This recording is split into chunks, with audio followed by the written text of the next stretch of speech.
Sigurado na ang ticket ng Japanese team Flawless Gunma sa FIBA 3x3 Women's Series Shanghai.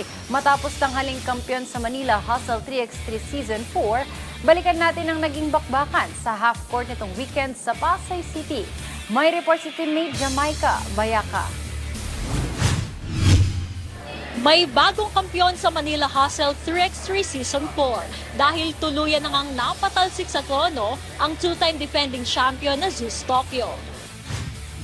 Kinapos ang Philippine team na Eurotex Dream sa pag-abot ng kampyonato matapos ipanalo ng Japanese Flawless Gunma 18-15 ng intense final match sa Manila Hustle 3x3 Season 4 nitong linggo sa Mall of Asia Music Hall sa Pasay City. Pinangunahan ng Canadian Olympian na si Saisha Grant Allen ng panalo ng koponang Hapones. Naitala nito ang 8 puntos, 4 na rebounds at 3 assists kasama ang game-sealing layup 12 segundo bago matapos ang laban. Tinanghal siya bilang MVP ng torneo habang nagdagdag din si Nisa Yokoy ng 7 puntos para sa Flawless Gunma. Nag-uwi ang koponan ng $4,000 cash prize.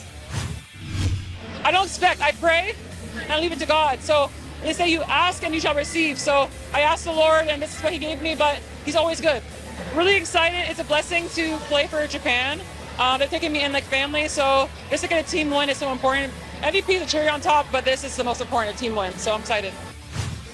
Samantala, humabol ang Eurotex Dream mula sa 13-6 na pagkabaon para ilapit ang score. Pinangunahan ni Afril Bernardino ang koponan na may 8 puntos at napasama sa Mythical 3 kasama si Supavadi Kunchuan ng City Tigers. Tumanggap din ang Eurotex ng $2,500 bilang runner-up.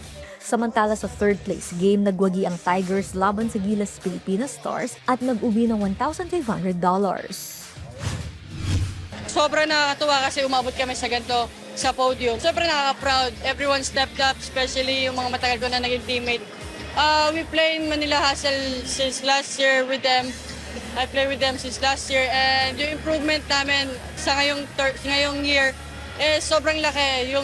We stepped up from the excitement, we managed to control that.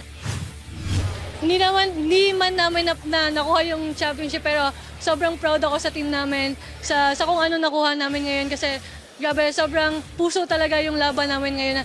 Kasi from day 1 na isang panalo lang kami hanggang dulo, lumaban kami hanggang day 2, hanggang nag-championship kami.